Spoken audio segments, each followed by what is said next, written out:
Parce que vous dites que Jésus a dit, ma doctrine n'est pas de moi, mais de celui qui m'a envoyé. Vous dites, c'est le corps qui parle. C'est le corps qui parle. Quand le corps parle, il parle de l'esprit qui est en lui. Mais est-ce que le corps peut parler sans l'esprit? Non, c'est une question rhétorique. C'est une question rhétorique, c'est moi qui réponds. Voilà. Normalement, un corps ne peut pas parler sans un esprit.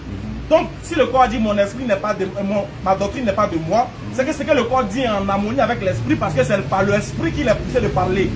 Le corps ne parle pas sans lui, et de lui-même, c'est l'esprit qui pousse le corps à parler. Justement, c'est l'esprit de Jésus qui a poussé le corps à dire ma doctrine n'est pas de moi. Alors, maintenant pourquoi tu veux changer pour dire non, c'est la chair, c'est pas le corps? Mais est-ce que je refuse?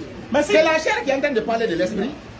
Comment la chair peut parler de l'esprit et puis l'esprit va dire à la chair et dire la doctrine n'est pas de moi? Un noyau d'avocat.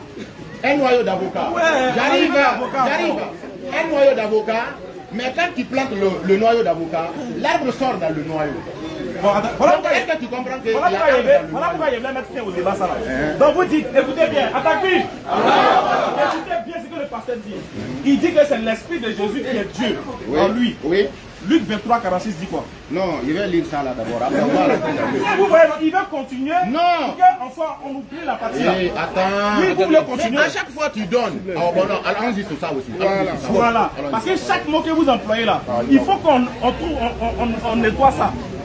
Vous dites, ça c'est la chair qui a parlé, c'est pas l'esprit. Donc vous avez donné la divinité à Jésus pour que vous puissiez vous sauver de ce verset. Voilà pourquoi il dit, attendez, vous avez dit que c'est l'esprit de Jésus qui est Dieu. Je vais lire un verset. Et puis on va voir. Je lise le verset là d'abord pour confirmer. Oui, tu vas lire. Tu vas lire. Parce que vous avez dit. Parce que si tu lis ça en même temps, je m'en vais dans autre verset. Non, reste. Ce qu'il y a lu là, il n'y a pas menti. C'est écrit dans la Bible. Non, je te dis, ce verset là va me conduire à un autre verset encore quoi. Non, attends. Si c'est l'esprit de Jésus qui est Dieu, est-ce que si il lit, ça peut te conduire ailleurs encore?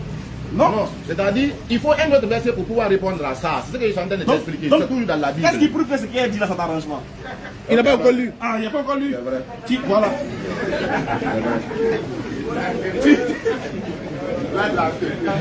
Tu dis, il dit, quand Jésus a dit ma doctrine n'est pas de moi là, c'est pas Jésus qui a parlé, hein. C'est la chair qui a parlé, mais l'esprit qui est Dieu en lui là, c'est l'esprit qui a poussé Jésus à parler. Donc Jésus là, il y a son côté homme et son côté Dieu. Et son côté Dieu là, c'est son esprit qui est en lui. Écoutons maintenant ce que Jésus dit. Luc 23, 46. Jésus dit ceci. Jésus s'écria d'une voix forte. Père, je remets mon esprit entre tes mains. Bon, si son esprit est déjà Dieu, il met son esprit dans les mains de qui? Aïe, mais ça c'est question pour vous. Moi c'est simple. Moi là c'est simple. Voilà. Il faut m'écouter.